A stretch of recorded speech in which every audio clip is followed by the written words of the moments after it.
Well, of course, not only are you an incredible actor, but you're the spitting image of Stan Laurel. Was there something here now that you could early on grasp onto and recognise and say, okay, that's who this guy is, or does that take time? Well, I think I have the skinny long face for it. And pop a hat on there. I'll have a week for this show, by the way. A week? There you go. I'll actually get my hair back. Right. Well, that'll make it all worth it. Yeah. But was there? Is it still kind of? You feel it's still something you'll be doing right up to the first night? That you'll always be trying to put more parts of the jigsaw together on this guy? Well, I think the challenge for this particular Stan is that Stan, at this stage in his life, is in his 60s. You know, Right. He's living in Santa Monica with his last wife, Ida, who's Russian. And at this stage in 1960, Babe, which was Ollie's other name, Ollie's already passed away since 1957. But that was the longest relationship that Stan had in his life. Right. So he talks to Babe every day. So Babe is there on stage, but as a ghost. So the other two characters in the play, Ida, and the one fictitious character, Laura, who's the writer, is going to help me, Stan, write the autobiography. They can't see or hear this, so it's just Stan talking to himself. Nice. So he is a remarkable man, and not only, were Laurel and Hardy one of the biggest silent era comedy stars of all time, but there was this great reputation that Stan had of being just a really, really sweet guy. People like Dick Van Dyke and Jerry Lewis, loads of people were amazed to find that he's in the phone book. They could ring him and he would have people around to say hello. He really believed in just being available to people, even though he financially probably didn't need to, or even, he didn't need his career to be boosted by anybody. He seemed like a very, very sweet guy. Well, I think the difference with Stan, he was an Englishman in America, so he had a different approach. So I think it's probably the gentleman nature of him, and he did get fan mail every day. He wrote back to them. He probably, on the one hand, he enjoyed the fame and the success he had, but at the same time, he came from a very ordinary background in the north of England, so he was very much grounded. It was showbiz, but not in an egotistical way. So that's what I would think Stan differed from maybe a lot of Americans who were all about the Hollywood, the razzmatazz, and up there on a different level to the people who came to see them. On one level, he seemed very happy in his older years, and in those last 10 years that since his partner died. But you have to imagine there's an undertow of sadness to the fact that a life that he'd known for so long is no longer there. There may have been a retirement, there may have been like a stepping away from active duty, we'll say, but the idea that the person that you've shared 40, 50 years of your life with, or that idea that literally your partner is no longer there. I would imagine that there's kind of an interesting mix of emotions going on with a guy like this. There is, because Stan probably felt he didn't belong or fit in some ways. Maybe he was impulsive, but I mean, he had 4 wives that he married. He also had a common law wife. He divorced. I think he remarried 2 of those women twice and divorced them again. So he was probably always striving for something there that he couldn't attain, or he felt, I don't know, at a bit of a loss. And there is that sadness. So like in terms of exploring the character, I would find it's not so much the Stan and Ollie thing or the Laurel and Hardy bit, but the man behind that, because Stan wrote and directed most of the material, and he strove for a certain perfection. I mean, he was there in the editing room with the editor after they shot on any particular day, and he always wanted them to be the best they could.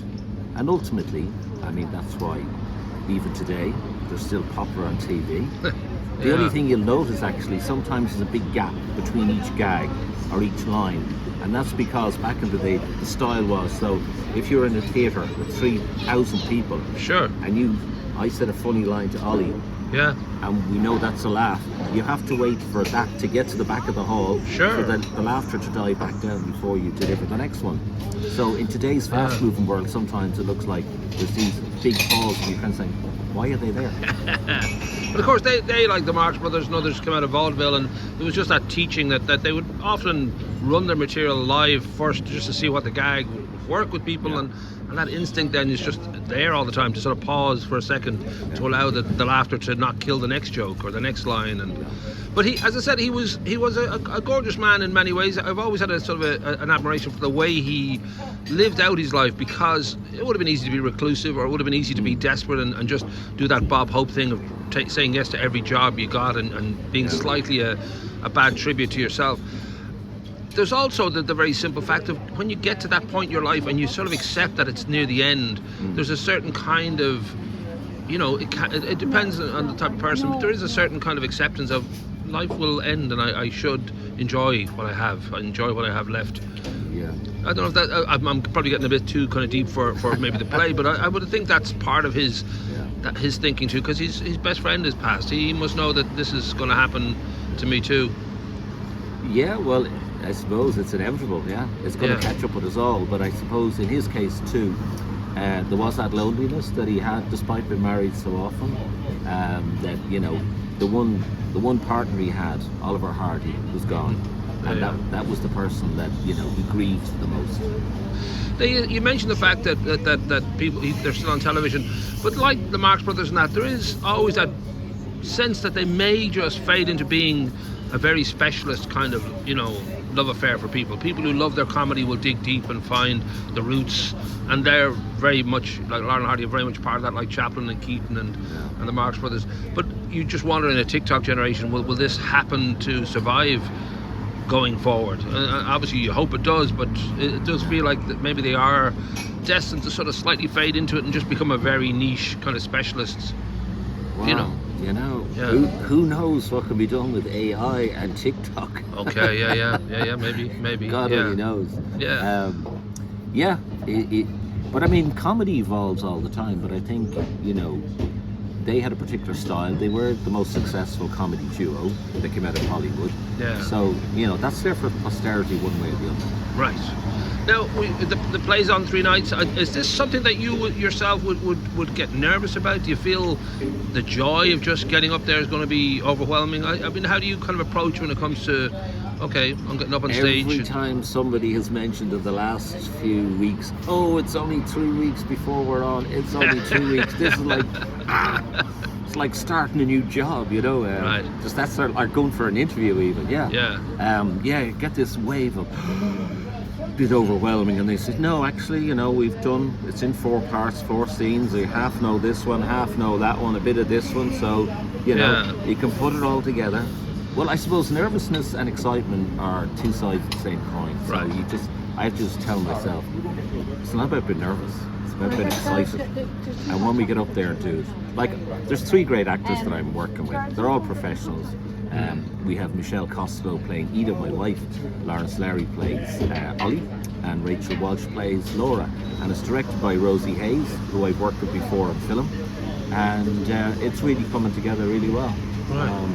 The challenge for this actually was that it's a brand new play, so when we were starting rehearsals, really the initial parts of the rehearsals were development work just to tweak that script, because you can read the script and might make sense. The story is great, but individual plots, subplots, and then when you go and you speak it and say it, you realise that mightn't flow exactly the way it should. Right. So there was development work, I suppose we should call it. Yeah, well, Dave's a dreadful speller too. You got to fix a lot of that stuff. And we should wrap up by saying, of course, in any night like that, this is a date where the audience already, knows kind of who they're meeting. They want to love this, they want to enjoy, because if you're there you kind of either know people involved, or more likely you kind of know Laurel and Hardy, so there is that thing of it's like a date where they're ready to enjoy this. So from the production's point of view, it's just a case of giving them what they want and being kind of part of that little bit of a celebration of somebody wonderful, somebody's life.